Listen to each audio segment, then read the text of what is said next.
At Aspire, we empower and connect our community with tools and resources for advocacy, education, support, and awareness. We know that PANS PANDAS is a devastating disorder, but recovery really is possible.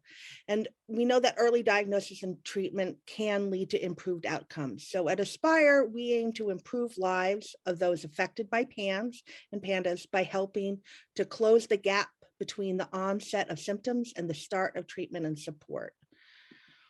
We have programs that reach 5 core audiences to increase awareness and understanding on a national level while providing critical support to all members of our community. We are fortunate to be able to be supported by our professional advisory board and all of our volunteers. So we are able to present the programs that we do today.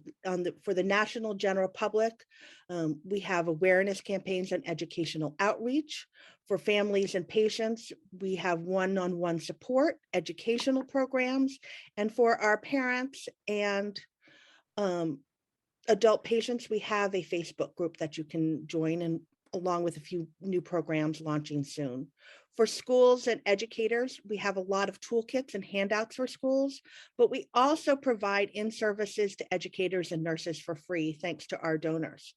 Plus, we have lots of information for parents on the website, and we recently added a few new sections.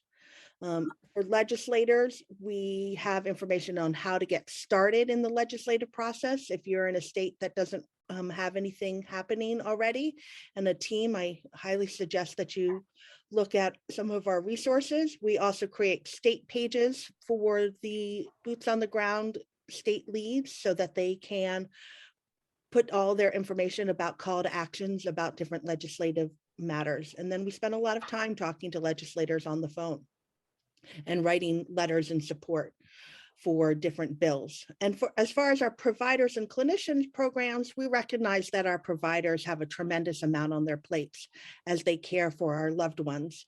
So we have started a program in which we provide doctors and therapists with literature on PANS PANDAS that they can hand out to their families. Our webinar series that we're launching today with Dr. Sweeto's talk, we've divided it into 5 categories so we can support many different audiences within our PANS PANDAS community. So we have the 5 categories are treatment and scientific updates, behavioral health, integrative medicine, school support, and family and patient support. So you can look on our website. I'll be dropping some links as we go along into the chat. Jen Leiman, so I'll just do it off the top of my head. She is an OT and has a twice exceptional child and a child with PANS. So she's definitely dealt with some of these executive function issues. She has written a wonderful article for us in the past on handwriting deterioration, which we know is a major symptom of PANS, or can be one underneath the loss of academic skills, but it can also go under sort of some of the movement issues. But today, as an OT, as we celebrate OT month, she's going to speak on executive function and tools and how to use them before and during after a flare. She's done a couple versions of this PowerPoint lecture for a couple different audiences, teachers, parents, homeschool parents. So she sort of fused them together to try to make a cohesive PowerPoint today. She's wonderfully approachable and easy to understand and work with, and we're very blessed to have her be a contributor for some of our articles on Aspire. I linked the handwriting one into the chat, and there's another article by Shilnubi on general OT work, but Jen will speak to some of it and then get to some of the answers at the end. People submitted questions before, a lot she's incorporated into the lecture itself, and then some she's not going to be able to answer because she's not a medical doctor, and many of those were really medical questions. And then there are a few questions that really are about schools and IEPs and 504s, which isn't really in her purview. But there are lots of resources on Aspire. When we get to question and answers, I'll throw some of the more of those into the chat when I'm not sharing screen. And we also have an in-service to speak with schools. We offer it for free thanks to our donors, where we come and give about a 2-hour, hour and a half lecture on what PANS is and how it affects school. So lots of schools across the country have us do that all week long, all year long. And then Shara Verlan, she's helped our school committee write some basic 504 and IEP articles that are new to our site. And she's going to do some a webinar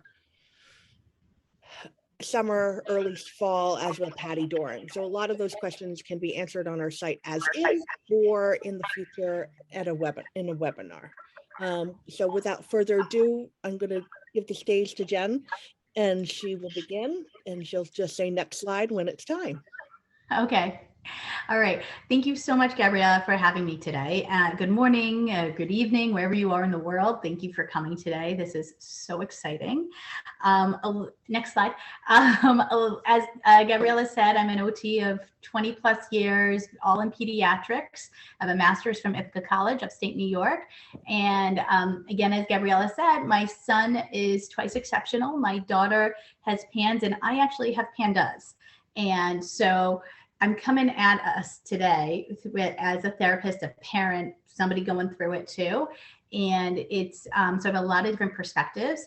And really my passion is to help everyone find their superpower and how to integrate these tools that aren't going to take away from the family dynamic and not have to walk on eggshells, because that key is how do we integrate all these tools, because flares, they feel like they come out of nowhere. Sometimes you're in it, you don't realize you've been in one yourself or your child. And so it can be overwhelming.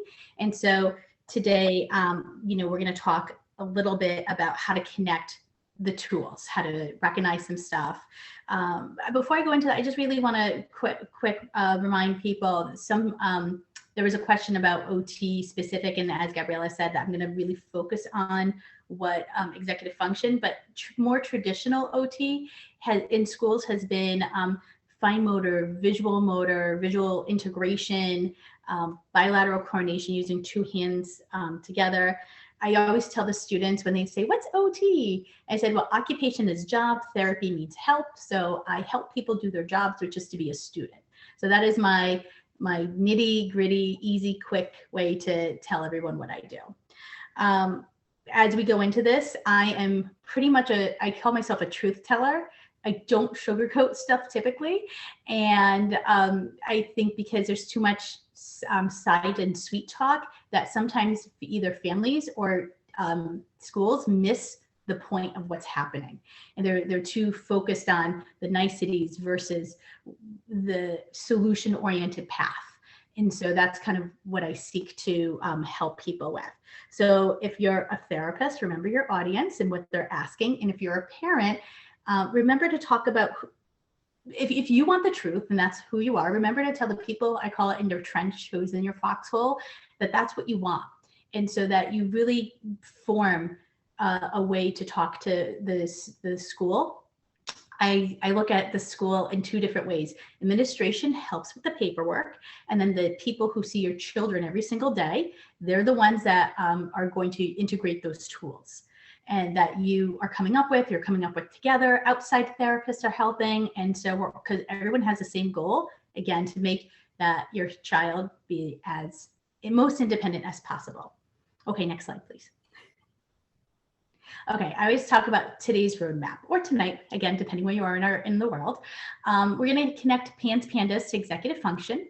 Then I'm going to talk about the technical terms and some easy ways to talk to your children, whether they are 3, 4, 5, 23, 29, and we'll be able to then work on implementing the tools, how to set them up at home. If we have time, there's a program I developed called Drop and Organize. It's much like that, the deer at schools, and when in the elementary schools, drop and read, it's drop and organize. It's like get ourselves together. And then we'll do a Q&A for those questions I hadn't answered throughout. Next slide, please. Okay, before we start, I always like to take a couple deep breaths and set an intention. So I keep my I call it my thesis. What is my goal for this presentation? What is the goal for you being here? So thank you for signing up. It's great. But what do you want to get from this? So I'm going to take some deep breaths with me. Ready? In.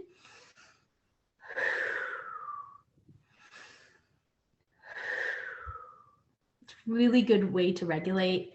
Again, when people are in flares and their brains are on fire, we got to get that oxygen going, right? We got to stop and just pull the onion layers back. And what do we need at our core? I'll go into that in a moment.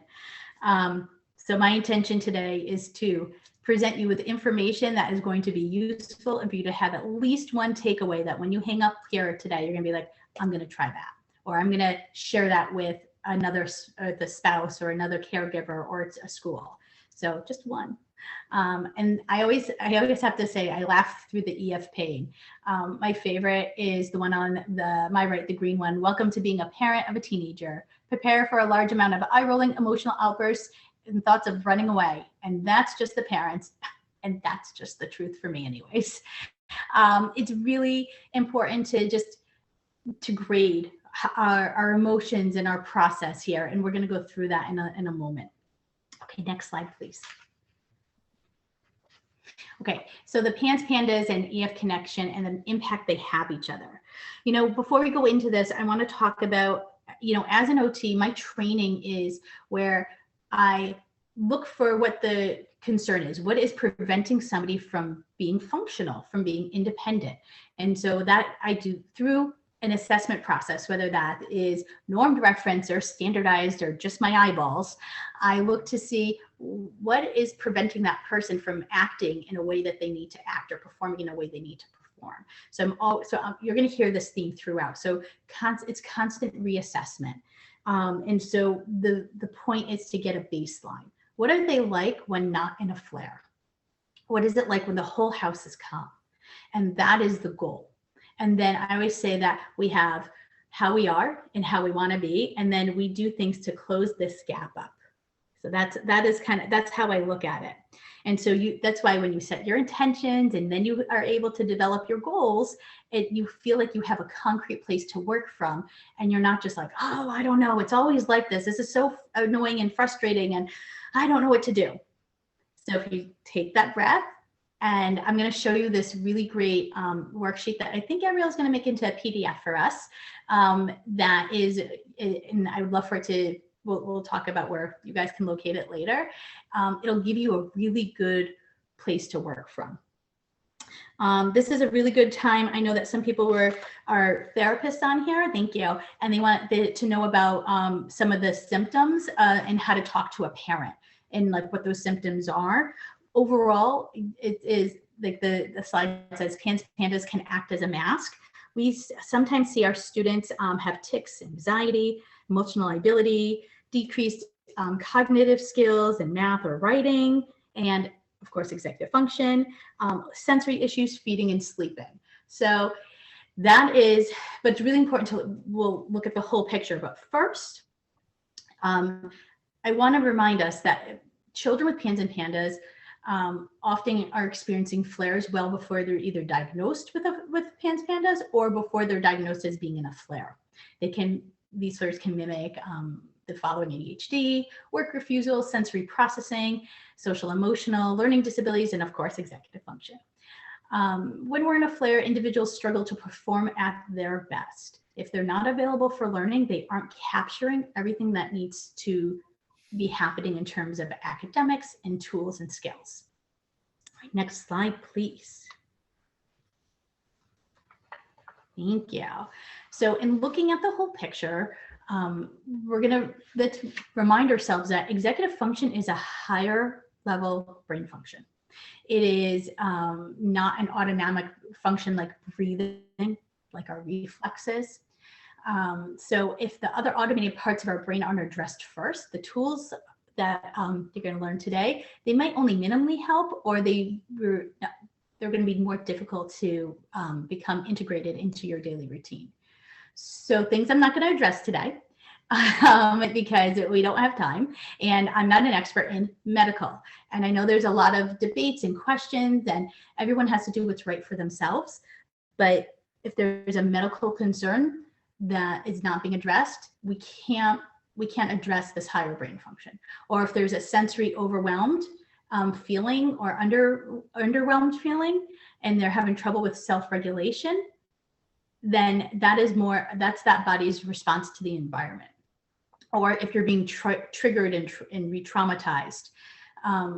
Again, not a medical doctor, not a psychiatrist, anything like that, but PTSD is real for many families. And, I don't know that I have PTSD, but I do know that with my daughter, I'm always waiting for the other shoe to drop.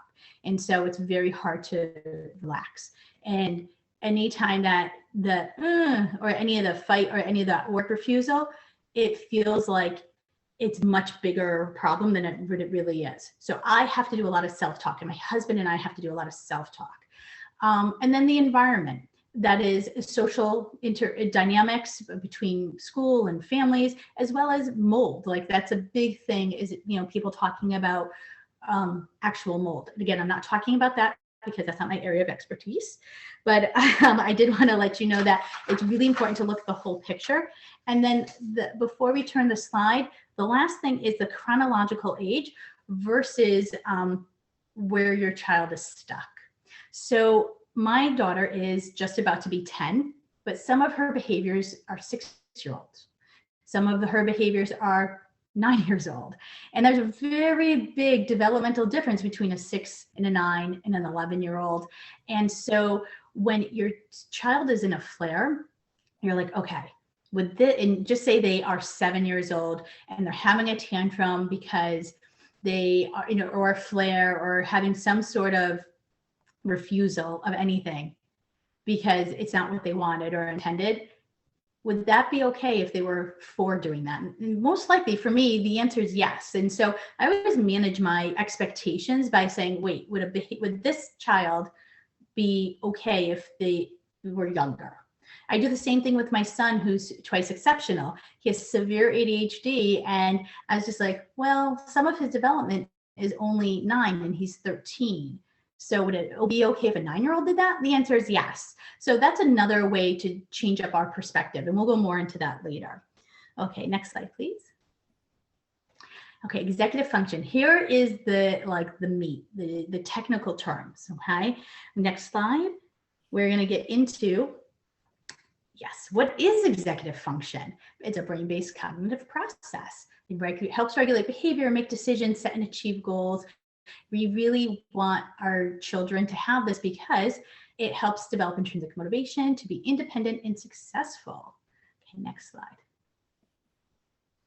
All right, I know it feels like I'm reading directly off my slides, but I cut them in a way so that it's easy to absorb the information.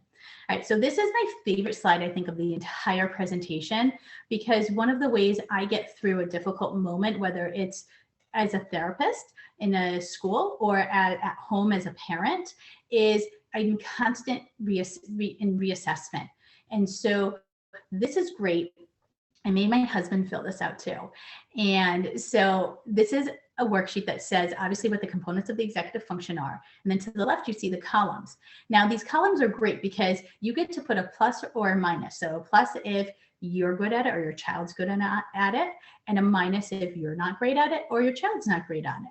Then you can see and you can line areas up. So your child might be really good at sustaining attention and shifting attention and inhibition of impulses, but they cannot do emotional control or have self-monitoring or have poor time management. And so this really breaks down, because often I get, even from other therapists of other disciplines, Jen, can you help me with executive function? I'm like, yeah, what do you need help with? Just throw me some information, throw me some help. And I'm like, well, what part? Like, so this is that assessment piece. Like, where do you need help? And so then when you're, and again, I love to do this at baseline when somebody is not in a flare. And then when they go to a flare, maybe they are in a flare and now their emotional control has become a minus. And then when we make things concrete, it is, I know there's another question about that, about how to help with the tools. The visual cues are great. So for somebody who's a little bit older, who can read, this would be really good to say, hey, you know what, you feel like you're heading into a flare, or they can say, hey, I'm having trouble planning. I used to be good at this. Maybe I'm heading into a flare. So it really helps with maybe some awareness. And then also another piece of it, a huge piece of my private practice is helping the parents get on the same page. And very often, again, being a truth teller, they don't like it necessarily. I'm not telling people how to parent. I never would in my life. But what I do and what I often do is I'm very supportive of the child. So I'm like, whatever the parents, you guys are adults, you already have your frontal lobe is developed where we find executive function. That's a you problem. I'm here to help the child. And so sometimes they don't like it because they don't want to change themselves. But again, we're here to help. They say you're only as strong as your weakest link. So we're here to build up from the bottom and close that gap again. So let me go through these. The emotion, inhibition of impulses is the ability to stop, think, plan, and act. That's that self-control. The sustaining attention, the need to keep focus on one task. Shifting attention, ability to easily move attention or concentration between tasks. That emotional control, the ability to self-regulate during especially times of stress. Initiating activity, ability to begin a task in a timely fashion. Working memory. And this is, I think, a lot of issues that we have in school for many reasons, whether you're in a flare or not, have PANS or don't have PANS. Temporarily storing and managing information required to carry out a complex cognitive task.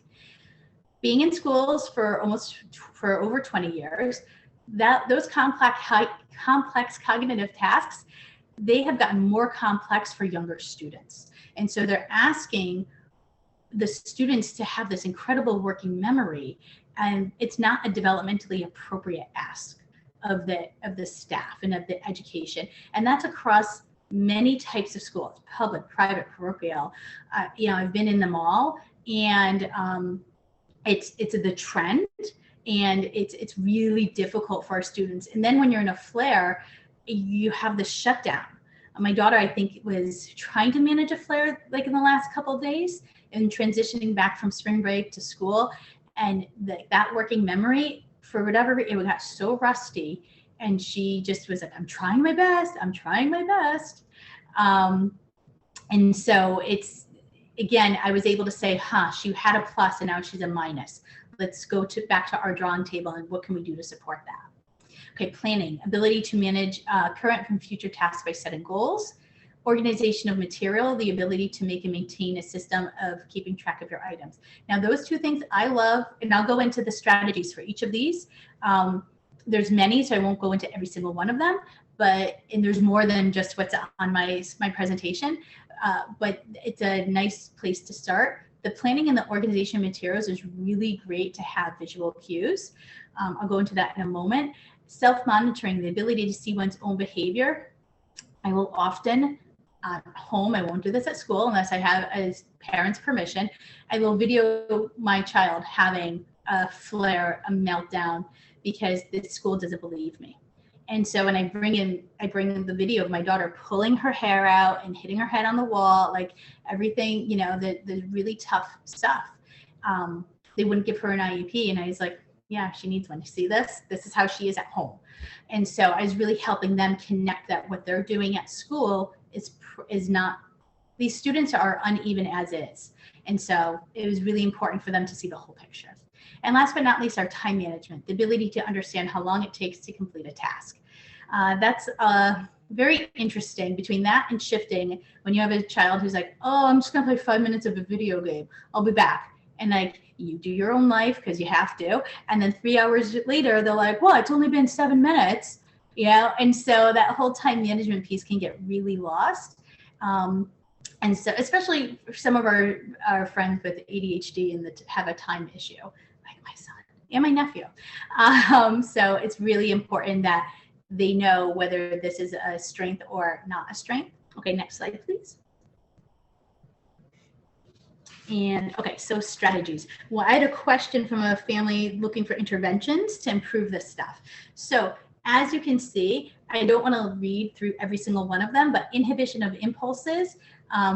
Someone who's just like, oh, I know the answer. It's like, okay, wait, count to 5, say it to yourself and then answer. Or shifting attention. My favorite for especially that elementary piece is they always come home with like these binders or these little folders. So I take like a black marker and I draw a line down, and then I say, if your paper's covering it, your paper's going to be bent. And so it's a nice way to give that visual piece. Sustaining attention, my favorite, I will say, I borrowed my children's erasable highlighters here. Because again, students who might feel overwhelmed by the colors, or who are underwhelmed, or they want to do it, but then it's too much, or they have maybe an OCD piece, which can be part of PANS PANDAS, this is great because you can erase the highlighter, and they work really well.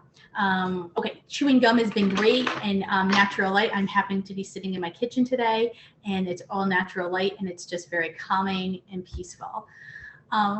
Emotional control is when somebody is out of whack, as my daughter calls it. It's like, wow, you look like you need to move your body. You look like you need to take a couple deep breaths. Let's change up our positions. We could be on the floor, we could be on a chair. Again, I'm asking myself, what is my goal right now? Is my goal to have her sit in a chair and do her work and do it properly? No, just get the math done. That's all I care about. I don't care if you're standing on your head, which we just got an inversion table last night. So I'm very excited for my kids to try that.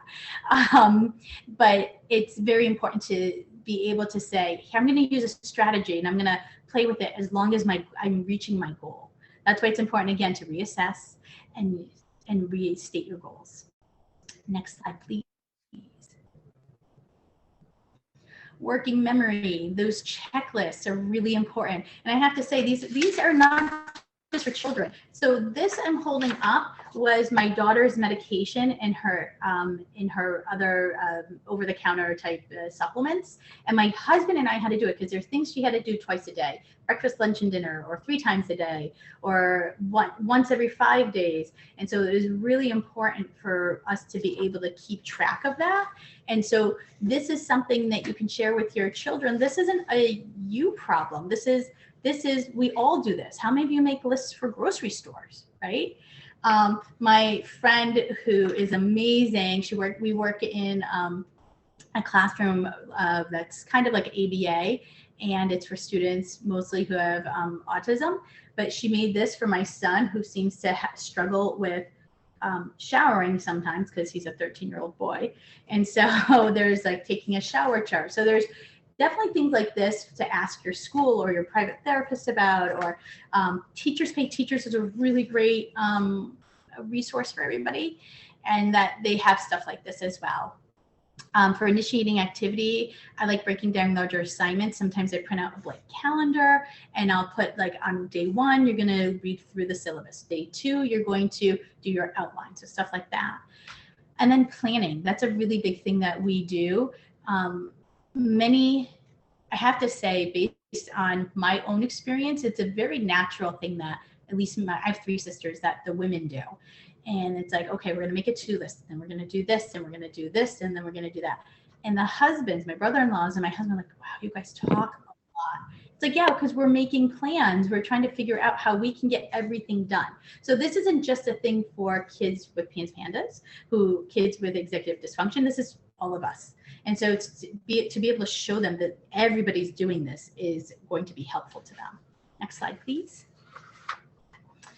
Organization of material. My biggest issue that I've had to get over, I call myself a boomer, which I'm not, but it's not using an agenda anymore and not writing stuff down. The kids are like, it's all online. But with it being online, parents, it's in 3 different places. So they have to capture it in all these different places. So even if I know there's a question about what to do when your child doesn't feel like doing the writing, you do the writing. You know, we'll get into that in a little bit, but like, if they're willing to look up the information and they're willing to participate in any way, I backwards chain it. I'm like, fine, I'll do the writing. You tell me what you have to do. And there's nothing wrong with that. And that's not going to be a forever tool. And you have to feel good about it. Like, if I said tomorrow I want to lose 20 pounds, and then I wake up the next morning, I'm upset, I'm only down 0.6 pounds. That's not a good way to think about the goal. You have to help them break it down. And I get a lot of, but why? And I was like, my answer is simple, because if they could do it themselves, they would. And since they're not, they need our help. That is the number one way we know that our students and our children need help, because they're not doing it. And some might say it's lazy, and some might just be they have poor initiation. They have poor organization of materials. They have poor time management. So stuff like that. I'm a huge timer. I love timers. I set alarms all the time. I wear a watch, all that stuff, because that helps me with my time management. And it's not because I have executive dysfunction with time management. It's because I'm a mom with 2 little kids and a full-time job, and my side gigs. There's a lot on our plates. And so it's just, again, how we're moving through time and space. Self-monitoring, I'm sorry, I skipped that. I often do a learning contract. When my kids were younger, I would do video contracts. If they promised that they were going to do something, like clean up their toys after the show. So I said, okay, say it in a video, and then I would play it back for them. So that's like how to handle it with big kids or little kids. Next slide, please. All right. Now, all that stuff you probably could have looked up online. And I'm glad you didn't. I'm glad you're here. But this is the art of it. How to talk to your kids about executive function. This is based on the trans-theoretical model of change, but I've simplified it so that it's not because you can't understand it, but just so that as you're speaking to your children, they have a way to ingest that information. Next slide, please. Okay, so these are things that I would, if I were to talk to my child and they just like, I don't know how I did this again. How did I do this? So when things are calm, it's great. You can say, you know, let's have a conversation. Let's talk about, I'm going to ask you yes, no questions. And if they are in a place where they don't want to hear you, or they don't want to answer. Sometimes my kids, like, they don't want to answer me. So I'll write it on a piece of paper, or I'll do a thumbs up or thumbs down and just do yes, no, because they are looking for a way to participate, but they don't want to participate in the way I want them to, or the way I expect them to. So let's meet in the middle. So sometimes I have, even though I talk a lot because I'm a sensory seeker, there are times where I have to shut it all down and go radio silent and just communicate by just writing stuff down to my kids. And it really has been huge, huge help, because they are relationship seeking. They're not attention seeking. They're seeking how to help themselves out of this moment. Nobody intentionally wants to really be bad. Nobody's born that way. Bad, I say. Nobody wants to be in a flare. Nobody wants to be sick. And so having a conversation and having it on their terms and it's okay, and having it in their language is good too. So I'll ask things like, hey, are you missing any assignments? Without getting mad. We'll go into that later, but you got to take that emotion out. It's really, really hard. I've been practicing for 20 years and I still get bamboozled into the emotion piece with my daughter. We'll go into that later. But another thing is, you feel too busy. Do you lose your pens often? Is your notebook a mess? Is your desk and your workspace not ready? Or do you forget what you're doing? And then I say, you know what? If you answered like yes to at least 2 of these, we have a solution. Let's work through that. So that's a nice way to introduce it. Next slide, please. And then the adult brain, our brains are now saying, hey, let's go, not you, Gabriella, but in our brains, let's go back to that sheet that I had that had all those, the executive function components on it. And each of those components, where in the process are you? Are you at this great place that said, hey, I want to use those tools all by myself and I'm doing it? Or, hey, I'm interested, but I need help. I like them, but I keep forgetting. I don't understand what needs to happen, or I don't want to use these tools. And I feel stuck, and I'm mad at the world, and everyone's wrong. So you get that. That's pre-contemplative. That's really hard to get out of, but it's not impossible. And so those are the components of that trans-theoretical model, but yet you get through those by asking those questions from the slide before. And then if you try and tackle this all at once, it's going to be very overwhelming. So when speaking to your child or your spouse or your whatever partner is there, if possible, it doesn't have to be someone who lives in the house, but somebody who, whether it's a teacher and anyone who's part of this child's life. So, you know, today, this week starting, we are going to start in the backpack. And this is how it should look, whether that's a picture that you take and the picture is at home and at school and in the locker. This is what it needs to look like. So you're giving that visual reminder, and then you have 2 expectations of please put the papers in one space and make sure that the papers aren't bent. That might be too much. It depends. All these situations are different and very dependent on how you are going to, where your child is or your student, and how they're going to process this. Next slide, please.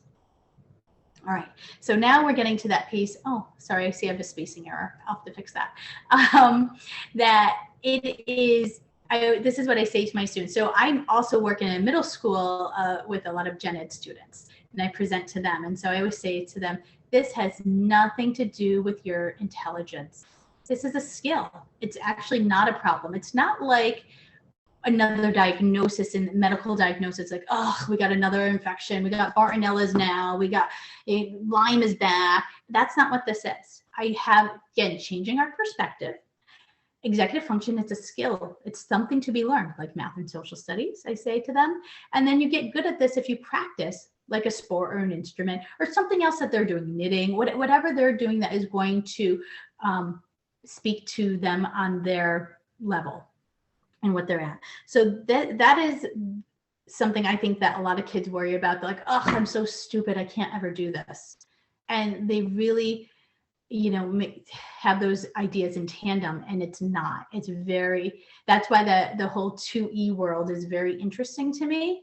I will say that I don't believe our American education system handles it in a very effective manner at the moment, but everyone's trying. Again, those people in the trenches who get it, but it's not this global approach.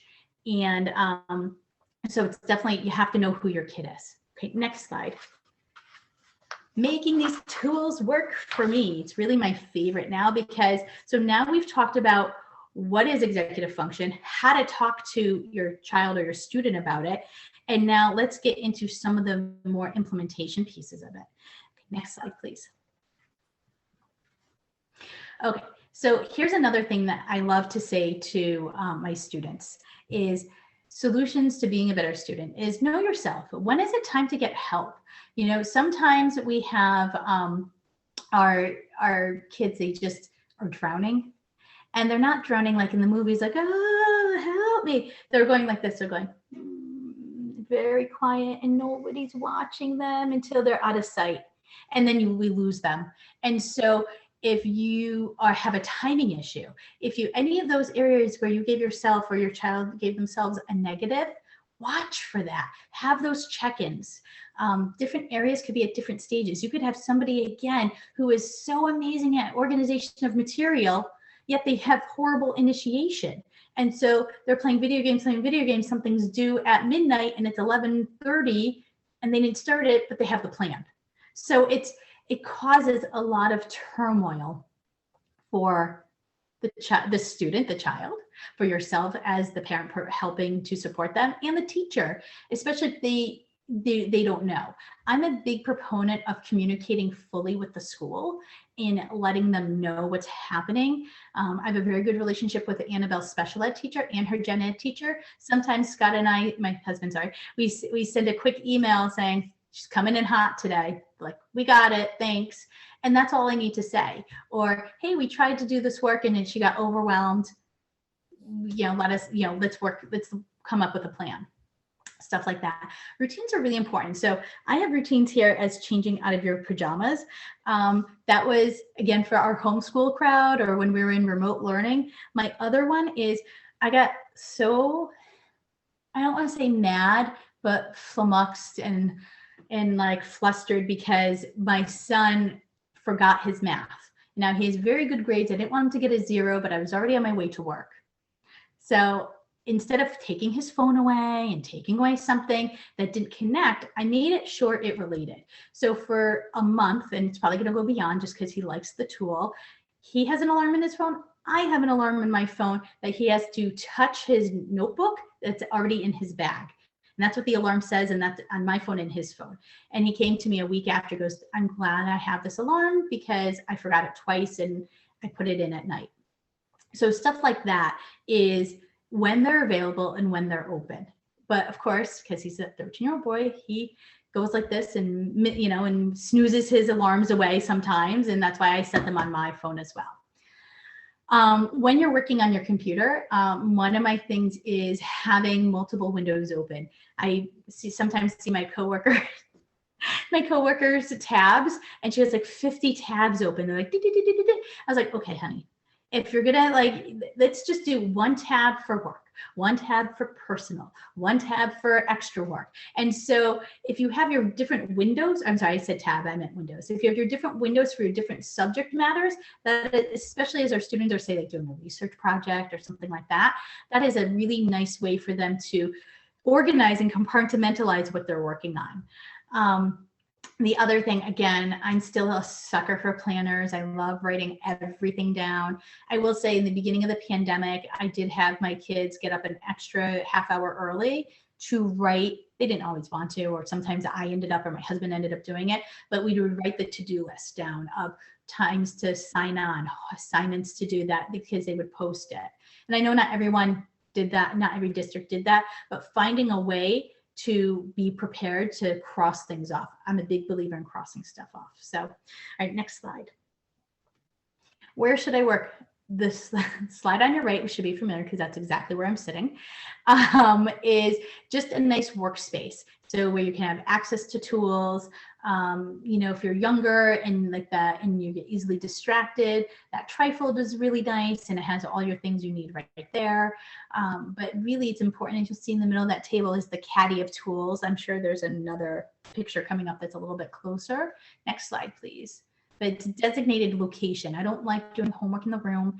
That's different to me. That doesn't say a child's going to easily reach out for support and help when the door is closed. Okay, getting your workspace right. So here's another way. This is especially, again, for those students who are either have ADHD or something in that realm, or I once went to a workshop that gave such a great tip, and I still use it till this day, is that closing your eyes and picturing it, and like drawing a map in your head, using your finger to draw a map. So if I said to my son, first get your banana, then go to get something in your room, then get your shoes. And so he's pointing to where he has to go in the house, and or he's touching his foot to get his shoe.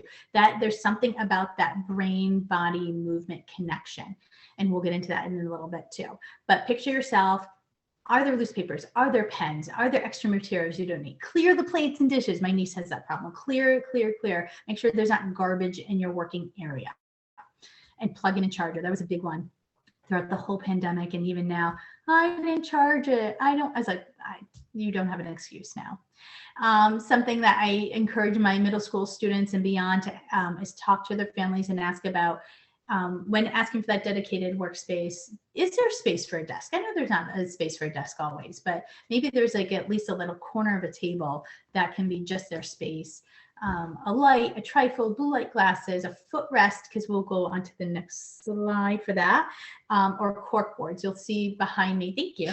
You see behind me there, I have my cork boards up that were for my students, my kids at home. So this is a big thing now, back to my little OT brain. If you are not sitting up with your hips and your feet supported in that beautiful 90-90 that boy is sitting in, it's going to be, your child or student might feel like they are very uneven, unbalanced, and they don't have a good core, good dynamic balance sitting.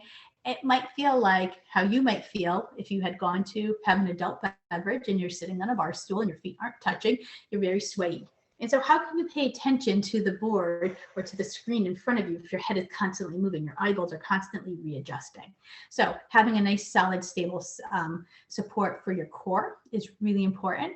I encourage kids to, if it doesn't work for them, sitting on chairs backwards, core stools, yoga balls, standing workstation, vertical workstation, laying on the floor. It depends on your child, but don't be afraid to try these all, especially if you're having a homework struggle. It's like, you know what, let's just get on the floor. Let's just try this. All right, next slide, please. There's my caddy of stuff. So you see scissors and rulers and pencils and erasers, but have it in one place ready to go. Again, it's going to change depending on your child's grade. But this way they can't say spending 5 minutes getting up, going to find an eraser, getting distracted by their sibling watching TV, and then they're like doing a handstand. Just have it all in one place. Next slide, please.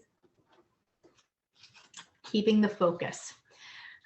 Fidgets. I know they're the bane of many existence of adults, but they can be good. I always say that fidgets are tools, not toys. Once they become a toy, it's no longer helping you. You can play with it later when you're done with your work. Gum chewing is a huge focus helper. And sometimes I have kids that use either a small handheld massager or the laundry ball, something tactile that's really noxious that kind of wakes them up. A big thing I love is yoga music. I'll use metronome when transitioning. I have it on my phone. It's like tick tock, and it helps students transition from one class to another. Or sometimes they don't want the noise, so noise canceling white noise machine and noise canceling headphones can be good as well.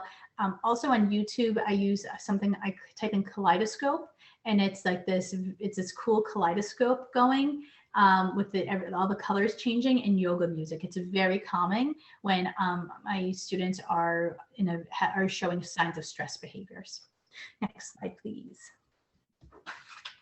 What my day looks like. Okay, so this is another great thing when your students and your children are like, okay, I'm ready to use your tools.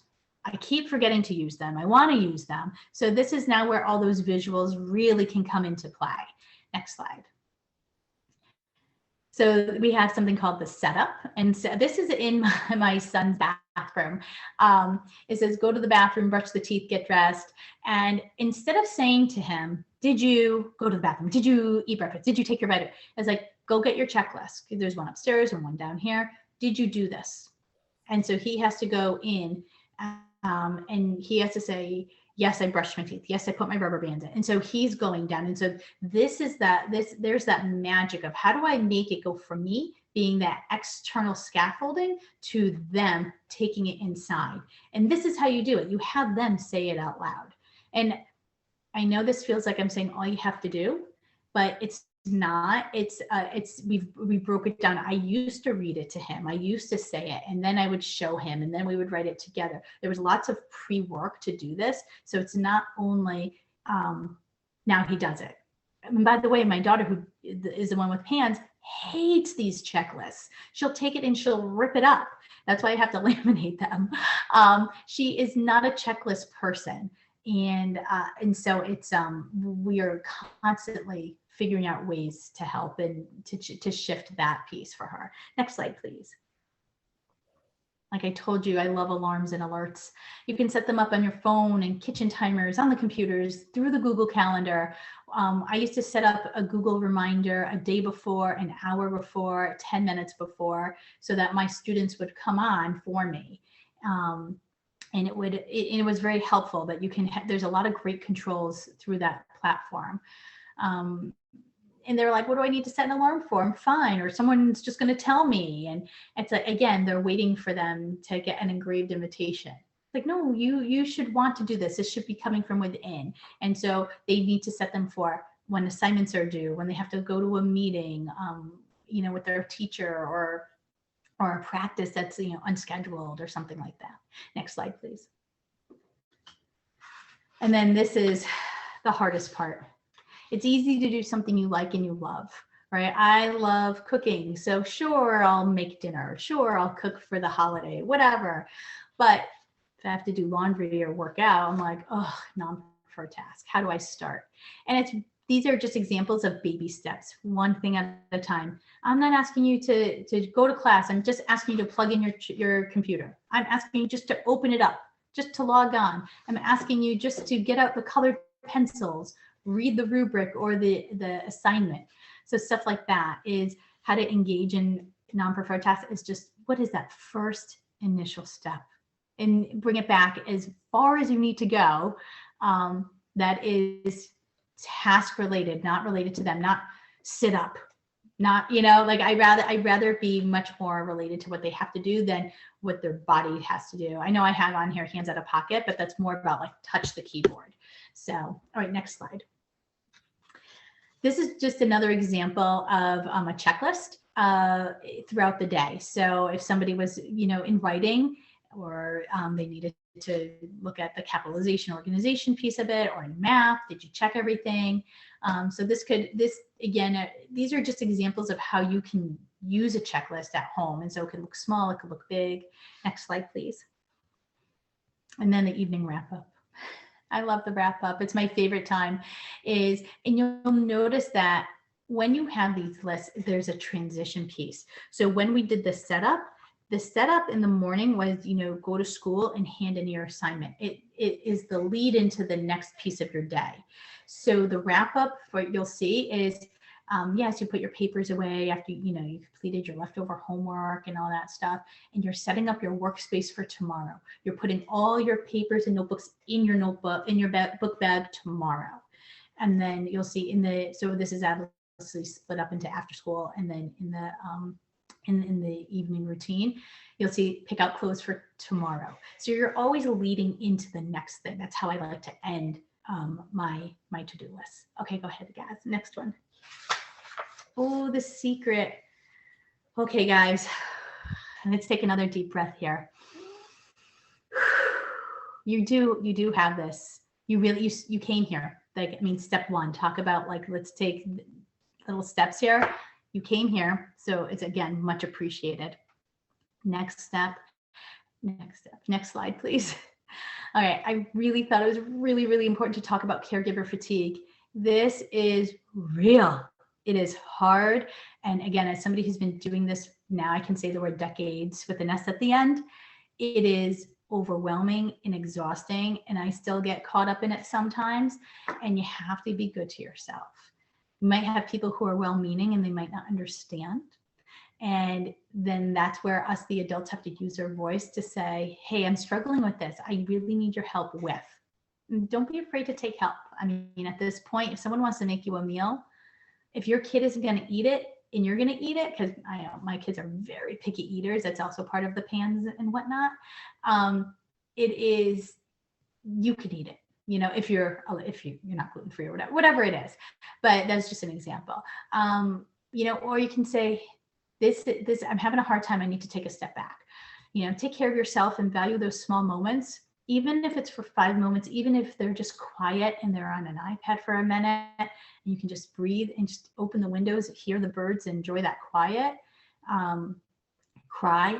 That's really helpful. It's okay that I always talk about a balloon for the kids and for us. I always think if you have this balloon, it keeps getting filled, eventually, if you don't let the air out, it's going to explode. And that is a way worse reaction versus saying, okay, let me just tell you how I'm feeling. Let me just cry it out a little bit. My favorite thing is acupuncture. I love acupuncture, but I know people like Reiki, cupping, there's massage. If that's something you're into, find something you're into. And this last one's really important. Find someone to tag in.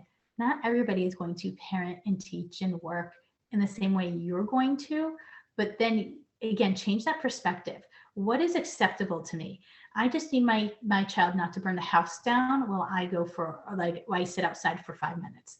Can the person who's here support that? Like, here we go again, reassess. What is your goal? What is your mantra? What do you want out of the moment? And so that's going to be a really important piece for yourself. Next slide, please. Battling that resistance. Who doesn't have resistance here? I've said a lot of this already. We're going to change up one small element, do that map drawing with your finger. What I always say to my students, the first step is always read your instructions from the teachers. And then they're like, but I don't like to do that. I don't want to do it. That's not how I want it. It's like, you're not grading. Your teacher's the grader, and you can do the assignment twice. Once the first time how the teacher wants it, then you could do it how you want it later. And so giving them that forced choice, that option for them to do it later, because I wouldn't want them to do it their way first, because then they're wasting all this time, right? Versus this is what the teacher wants. The teacher is giving the grade. If you were given the grade, you would absolutely do it how you want. So getting, double talking around them a little bit sometimes needs to happen. And then the biggest thing that has been so beneficial is reading things out loud and reviewing work.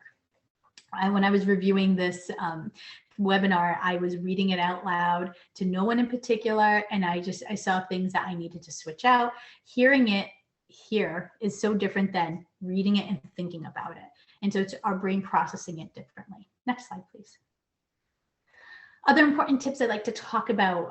So again, when not in a flare, when leading into a flare, we're talking about what tools you like to use beforehand. And again, my daughter has a bunch of tools she came up with her school therapist, and she won't use them at home.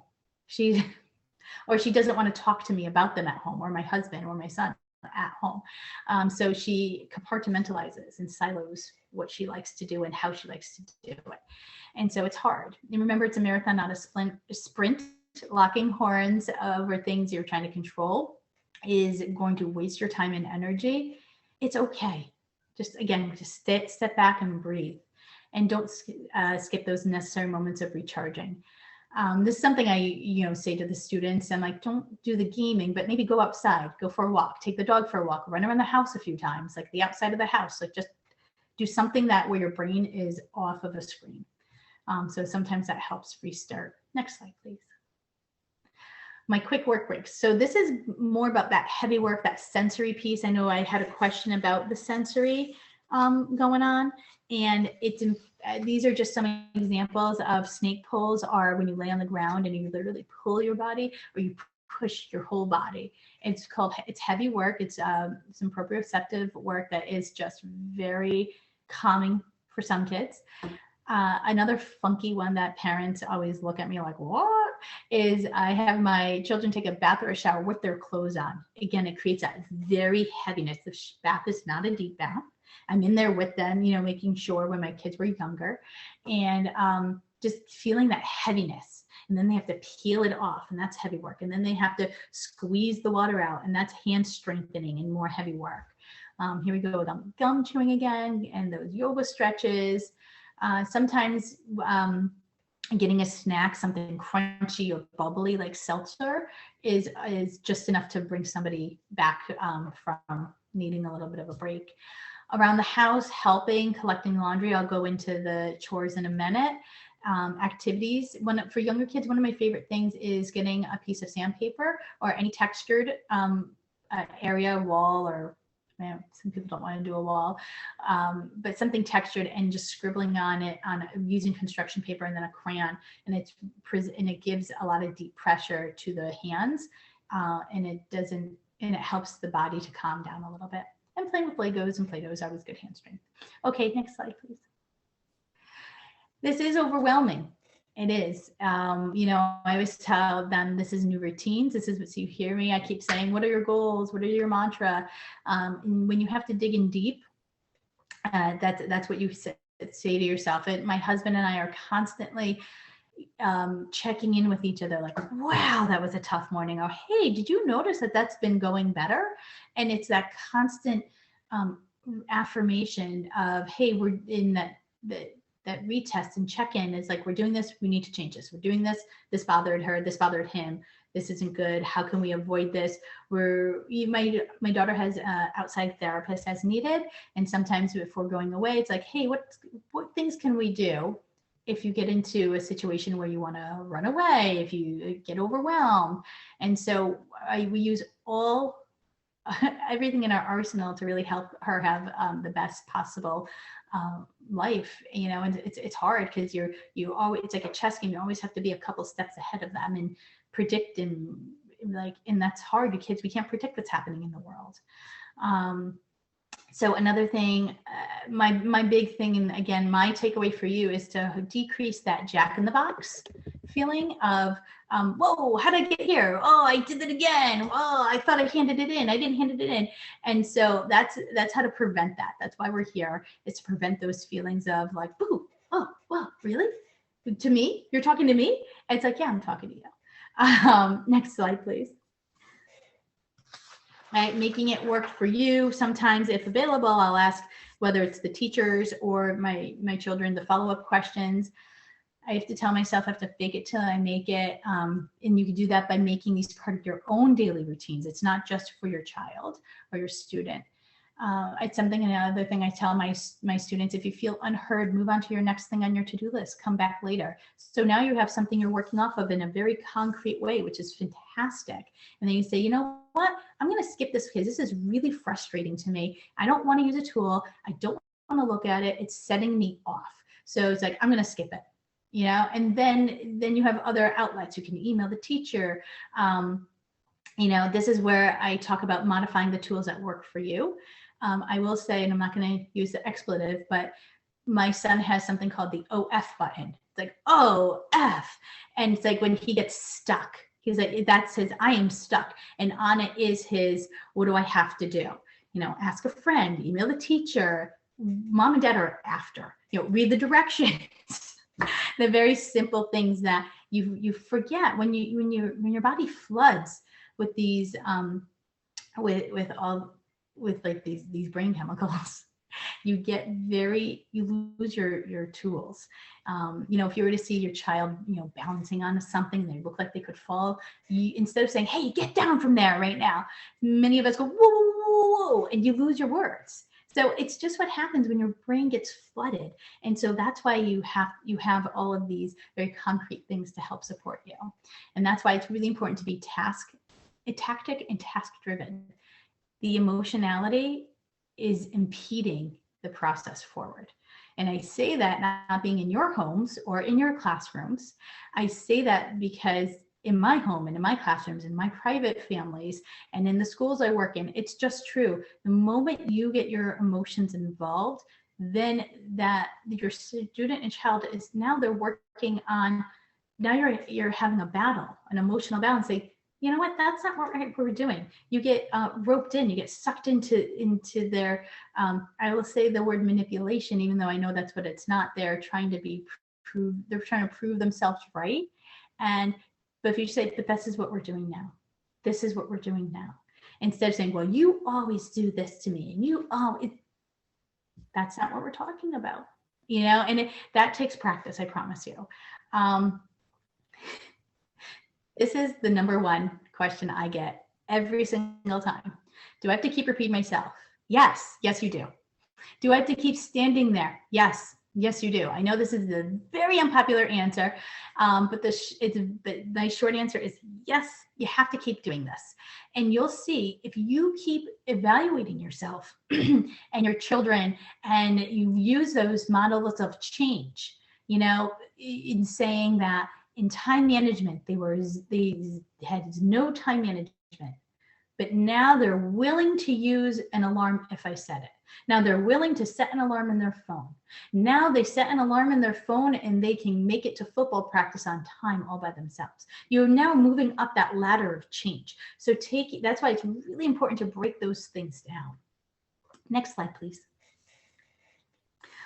I'm not going to go through all of these, but sometimes, again, these are my mantras. These are my things I say to myself, the things I say out loud. I'm a very big believer in items having a home. So that when you are in that moment, in that emotional moment, it's like, whoa, we're late, we got to go. Now your bag is packed. You don't have to worry about packing your bag and putting the computer in and getting the shoes are where they need to be, which is next to the bag, which is next to the door to leave. And so something I like to say also, let's be a problem solver together. Let's be solution oriented. Next slide. More statements. My pause and my shift. My sister says this now all the time to us.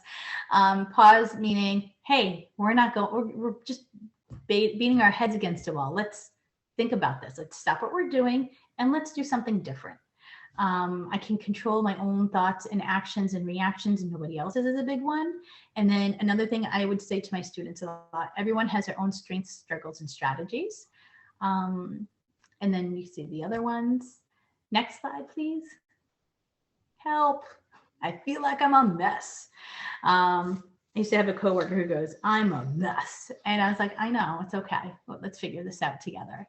And not knowing what you don't know it can be an overwhelming experience, you know, and I really, I'm a big believer in helping my community members and my friends when they have to go into IEP meetings and 504 meetings, because it is overwhelming because they don't know what they don't know. And so, you know, it's important to know that let's be open. Let's, you know, ask better questions for yourself and for your success. Okay, next question. Next slide, please. I just took some notes here. I just want to make sure that I'm getting them in. You know, that I want to quickly go into, I got a question about friends about that. And I want you to think about when your child is in a flare, we'll go with that, it's like their brain's on fire, right? That's how a lot of us describe it, brain's on fire. Having friends is just like this nice extra thing. So it's like, if my house is on fire, I'll call it my house. Am I going to sit there and pay my bills? No, I'm going to get out of there, right? So if your brain's on fire, you don't have time and the capacity and the wherewithal to do the outside stuff. You're just taking care of the inside.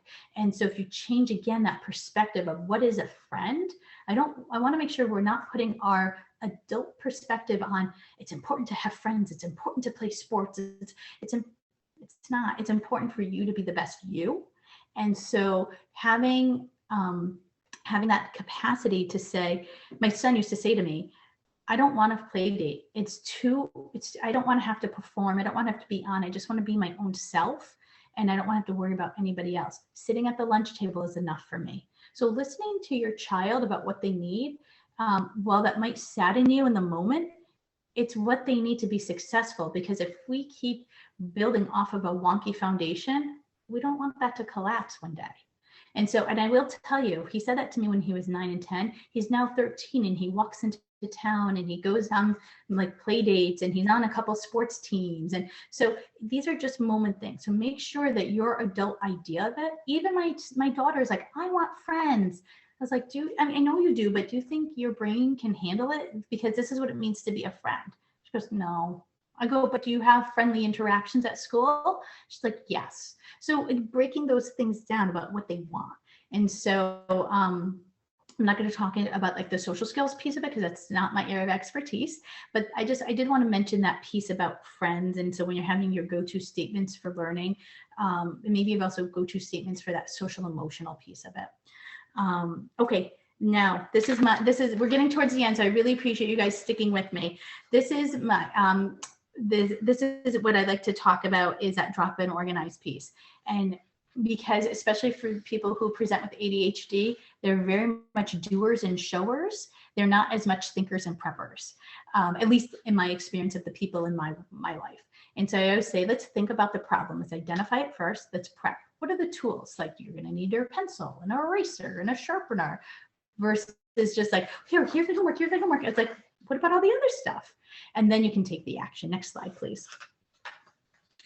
So my drop in organize. This is just a nice way to help your children organize themselves. So my biggest thing is on a different sticky note, I write the different, or they can write the different subject matters, so ELA, math, science, social science, and then you take your papers out of your bag that's probably crumpled and messy and backwards, and then you start organizing them on a nice big open space, whether that's the floor, a big table. Next slide, please. And then you have a pile for recycling and for garbage. And so then here's the work piece of it. You're sorting, you're arranging by date, putting papers back in the binder. I don't know if people have binders anymore, if everything's online. I'm sure it's different throughout the country, throughout the world. So again, use this as need be. Next slide, please. And then the agendas, because again, I love old school stuff. Highlight important dates coming up. Keep your place by putting either a binder clip or folding, a triangle. Use the classroom syllabi to really, if they have it, to say, here's all the important dates. So that's a really good thing, especially as you get into high school and college when they hand out the syllabi at the beginning of the semesters. Next, please. And this is what I was talking about before about organization at the home. The children who help, who you have them help you, there's a lot of benefits to it. It decreases the workload for the adults. Even if you're like, oh, I can just do it. You can, but let somebody take something off your plate, right? And it really promotes the responsibility, and it builds a confidence in your child, and you're providing family togetherness, non-media time, keeps the house in working order, life skills you're building, and helps your child feel like they're a really important component to the family. It's very easy to get lost when you're not feeling good, and you can really go down a hole for that. But by feeling important on their level and what they can do and participate and give back is going to be very meaningful to them. Next slide, please.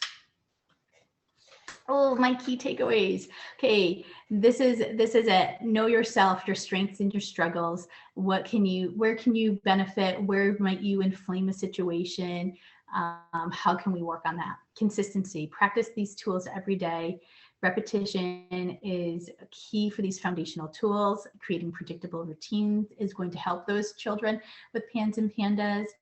And remember, you're building a new skill. This is very hard. You're hardwired in a different way, and you're trying to change that. And give yourself some leeway. But remember, it's okay. Okay, and I'll wrap up. We have comments and questions coming up, and my next slide is my contact information, and then useful resources on the next slide. And then my thank you page. So does anyone have any questions that I didn't answer? That was wonderful. I'm going to read some of the questions. What do you do with decline of math skills, inability to concentrate? And then you address part of this not wanting to write down. Maybe you could reiterate that. You know, and this is kind of where we get into the business of being in the school and knowing what the PANS is, and having, I was able to get an IEP for my daughter, but maybe if your child isn't having learning struggles, without, when they're not in a flare, or when they're tested, or whatever the school rules are, maybe you can at least get a 504 so that you can get the modifications in there, or the accommodations. Modifications is changing the, what they're learning, and accommodations is changing how they're receiving it. So meaning they can use a calculator, they can have a scribe. So I would definitely ask for accommodations when they are having those struggles in the school. And again, be open and honest with your team, with those teachers who have direct contact with your child every day, that you can say, I think we're heading into a flare. This is how it is at home. I always tell the teachers, please don't be afraid to tell us that my child was under the table crying. I can hear that. I'm okay with that. Please be honest with me. So stuff like that. Okay. The music therapy one, maybe, Gabriella? Is music therapy helpful? I'm referring to the program with pre-chosen music listened to in conjunction with doing specific activities. So yes, so I believe there's a couple. There's the therapeutic listening, and then there's the listening program, and there might be even some more now. But yes, I use them in my private practice, and I do. Most public schools don't have them, but I definitely believe in them. There's a really wonderful music therapist here in Jersey. Her name is Jammin' Jen. She has a Facebook page, and she is a music therapist. There is, I will add, when she's working in the classroom, I add things like tapping and some acupressure that's my little OT niche thing that I do with my students. And so there's definitely a lot of things to be said about music therapy.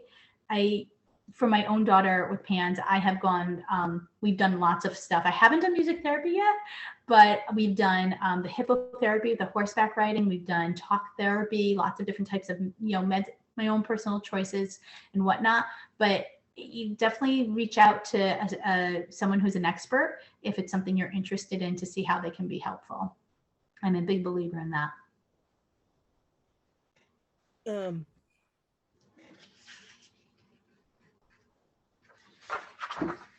Any advice on how to tell parents that their child has signs of PANS PANDAS?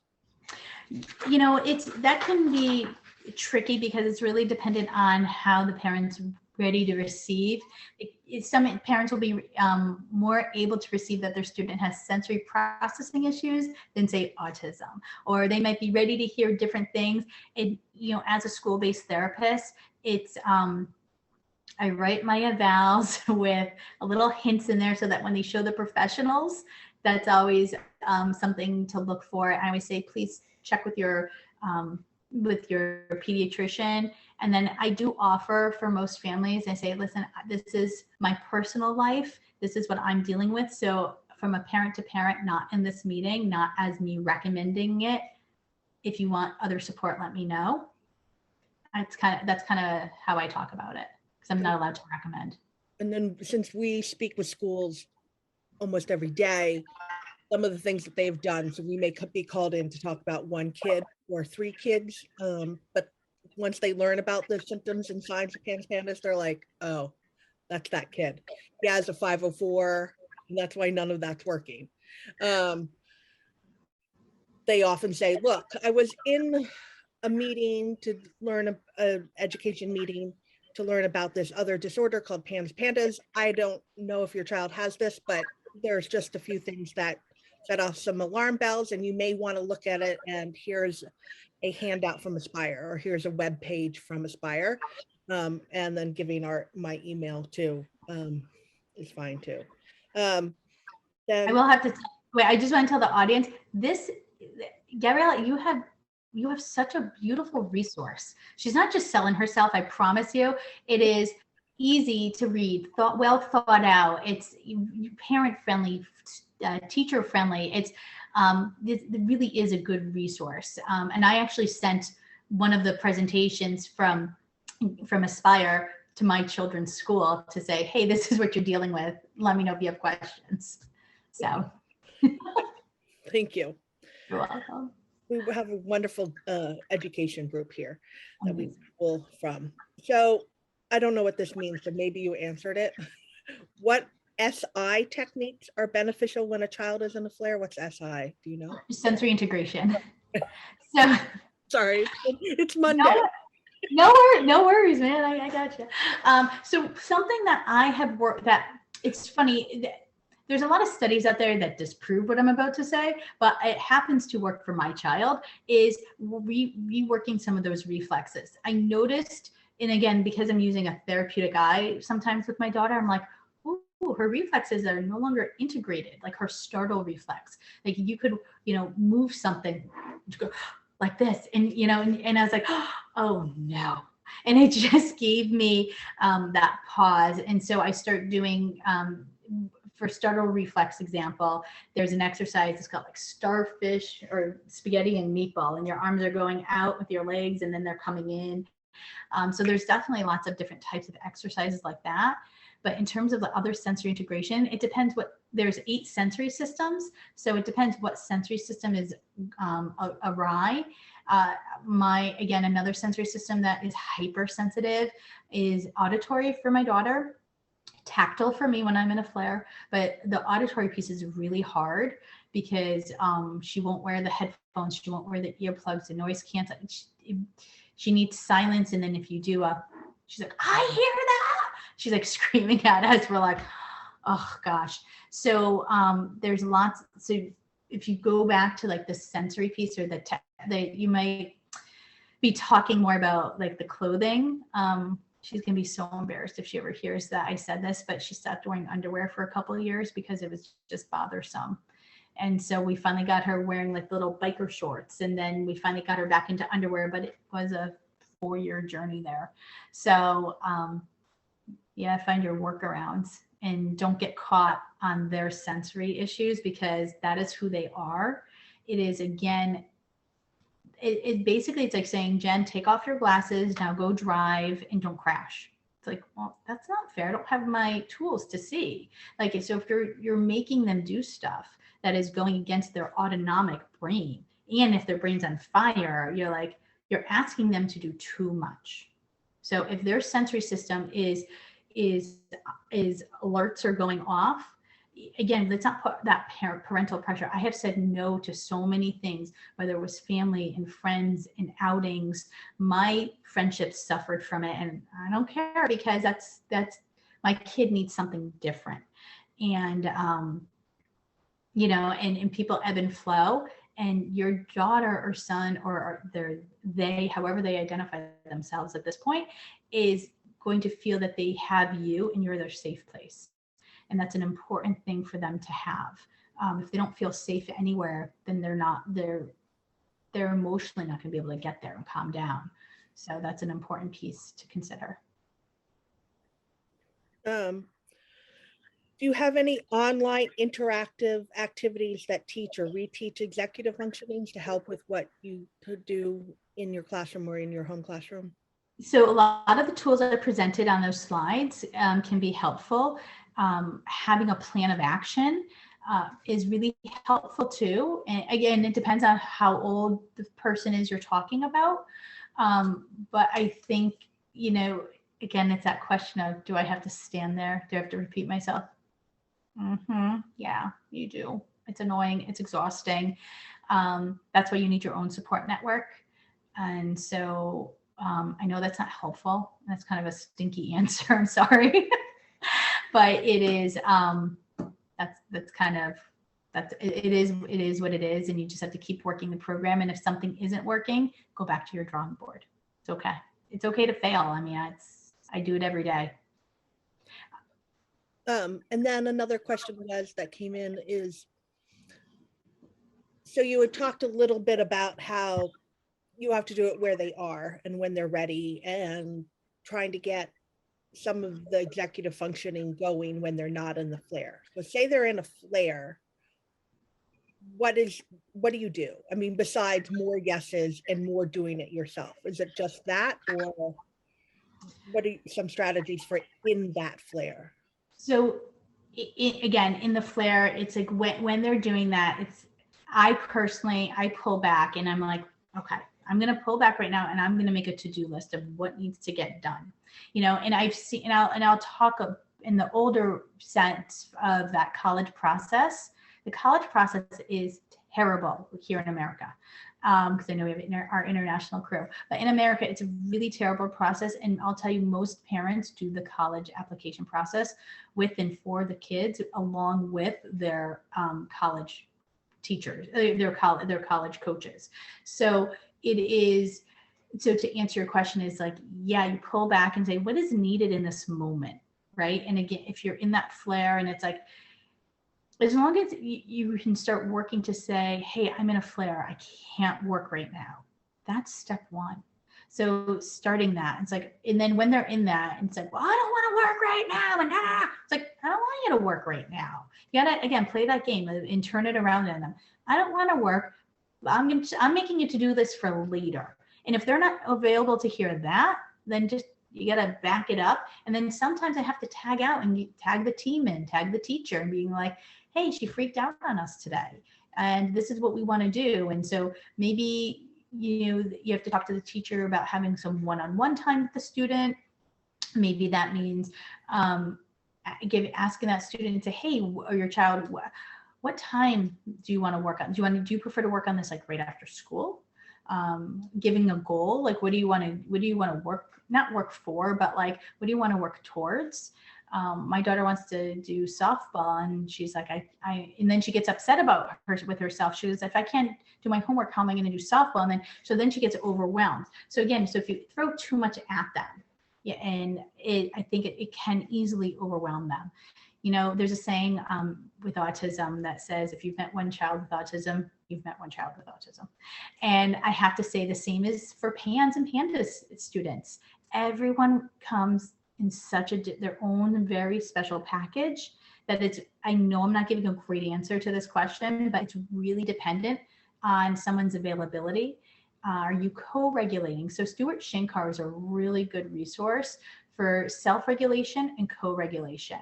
And I know that it's really easy to get anxious and amped up. And I have to yell at my husband a lot to be like, stop having feelings about our daughter being upset. And it's really hard. And it's just like, why can't she just do it? Like, because if she could just do it, she would, and we wouldn't be in this problem. So I know that's a really long answer without much support. Sorry.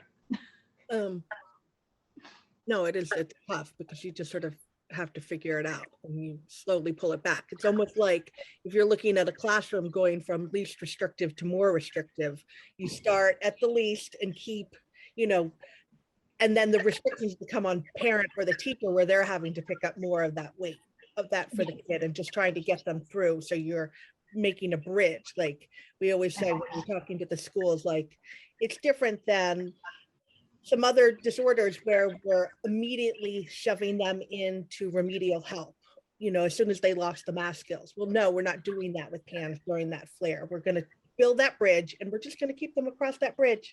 Yeah. And support. And then when we get them to the other side where we've given them some of that medical intervention, it's maybe not the full package, they're fully non-inflamed because that would take forever and a lot of those things get entrenched into their brain, but, you know, a little less inflamed, right? And a little bit more regulated, we start to push a little bit slowly by normalcy and say, all right, well, let's try this one thing. Too much, all right, we'll try another. So it may be just organizing your desk and like being able to come home with all your papers and then and not knowing what any of those papers are, but you've come home with them. Like that's huge, just to come home with them. And I have to say, it might not even be related to anything school. My daughter had a huge tantrum flare yesterday about the schoolwork because it's their first day back. But then she comes into my room this morning and is like, Mom, can I have some advice? And I was like, yeah. And it was about her eye boogies and needing a washcloth. So it was absolutely a beautiful moment for her that had nothing to do with school. And I'm valuing that and I'm honoring that. And I'm keeping that golden nugget for myself for when she yells at me later tonight for homework, because that's part of that self-care. And what do I tell myself to get through the day? Yeah, right, exactly. Like it's really, our executive functioning isn't just about the schoolwork. It's literally about getting us life breakfast and then, you know, getting us out the door and then coming back and figuring out how we're going to just be somewhat comfortable in ourselves, because, you know, it's with our kids, it's not just executive function, it's OCD, anxiety, regression, and it's like chicken and egg. Where does it all start? So when we talk about with schools with the OCD and that perfectionism, if it's perfectionism or it's something else, the just right, you know, that's impacting the executive functioning. And if there's ADHD, there's more impacting to getting that kid to even just begin. So we're always asking these teachers to look from the big lens. Like it's not just executive function. It's not just OCD. It's not just, it's all of them. And I loved how you talked about that age regression and where they are in their age regression, because it can be all splintered too. I mean, I'm pretty used to my kid with autism and PANS. When we do his present levels of performance, the plop, it's all splintered. But I do like the checklist. So I do, one advice as parents, when that beginning checklist that she had way back in the beginning that we'll get up on the site, as you're going through those, that's one of the ways as a parent to be an active participant in your IEP or 504 process, is to go through that with your kid and with yourself and sort of say, well, this is where his present levels of performance are executive function wise. And from there, when there's deficits, a goal, if it's an IEP, a goal or a support should be put in place for those. So you've got to come into the meeting prepped, and that's one prep tool that you can come in and say, these are the 4 problems or 2 problems or 6 problems, whatever it is, and then make some sort of goal or accommodation support for that. It really helps with your plop. So, you know, that's a really great point there, because one of the things that I know the schools are very quick to say, no, they don't need an OT. No, they don't need an eval. They don't need this. They don't need that. It's really frustrating because as an OT in school, I'll evaluate anybody. Even I might say no initially and the parents say, please. I said, okay. It's, you know, no skin off my back. You should know where your student is. You should know where they are. So there's lots of free checklists online for executive function, for sensory processing. There's other, you know, there's norm referenced and standardized tools for handwriting and in executive function and sensory and all that stuff. There's a lot of free stuff too. And so whether you're asking the teachers to do it or your school and they say no, there are resources out there. And it's important that you do know that. And if they say, no, they don't need it, it's like, hey, can I just get a baseline? Because when they do go into a flare, I want to do this stuff. If you show the schools that you're partnering and saying, this is what I'm doing, I want to provide this, let's work together, and you don't put it on the school to solve it, I think you'll get a lot more support from there. And also having Gabriella come in and talk about, like, don't be a fool, please help these children. There was one other thing about sensory I wanted to talk about. Most people know about the 7 sensory systems, the 5 being the external ones of touch, taste, sound, smell, hearing. But there's actually 3 internal ones, and the 2 of them have become very popular in the last several years, of proprioception and vestibular. It's like knowing yourself in space and knowing your body in relation to itself. There's a 3rd one that's kind of become popular in the last 5 years or so. It's called interoception. And that is the body's awareness of its own needs, biological needs. That's hunger, thirst, bowel, bladder, heart rate, and respiration, sweating. And so that's a really important piece that I think our kids struggle with, and and schools don't pick up on it. Some therapists don't pick up on it, but it's a really important thing to look up. Kelly Malar is a really great resource for that, but it's interoception, INTROCEPTION. So that is something that to look up because another PANS PANDAS symptom is having bowel bladder accidents. That happened. My children happen to also be on growth hormone. And so that happens when they have these crazy growth spurts. And so I never knew what was happening and when and for what reason. But you work through it and having those tools. Okay, great. So with that, we're going to end our webinar with Jeff. Thank you so much for coming today. It was very helpful. For the participants, you'll be able to listen to this again. We'll have it up on the website. I don't know. I usually, within a week, I give myself a window. It depends on what comes up. Because I edit it just a little bit and try to put in the questions and things like that. So, and we're going to do a companion page with some of the resources and some of the handouts and charts or lists. Not 100% sure what's on there, but we'll get it up. And she's a busy lady, so with work and school and all of that. So we'll get it up when we can, but this will be up on the same page on our website that you registered on. Everything will live here with her. And she's got put some links into the chat. There was some questions about diagnosing, testing, symptoms. I've put those into the chat. Another person asked about autism. We have a handout that's good to hand to providers, written by our professional advisory board and things like that. So we have a lot of resources. Sometimes our website's very content rich, so you have to dig a little bit, but we're getting better at doing backlinks. It's all manual. So thank you, everybody. Our next webinar is May 5th-ish. Take a look on the website. May, we're going to have Dr. O'Hara talk on integrative care for the medical side. So talking about natural and how to combine it with those more allopathic Western medicine meds. She's probably the top integrative doctor for PANS in the country. And so she's really great. She does a very good overview. And then at the end of the month, we're going to have Dr. Lindsay Wells, who's a naturopathic doctor, specifically talk about herbals for Lyme, because May is Lyme disease month. But in June, we have a lecture on neurofeedback. And I think we're working on another one for June because we put them in 5 different categories. So we can have more than one a month or one a month. So depending on our speaker schedules. And like always, they'll all be for free, but sign up for them and we'll get you the links as soon as possible. Thank you, everybody. Thank you. Bye. Thank you, Jen. You're the best. You are. Thanks.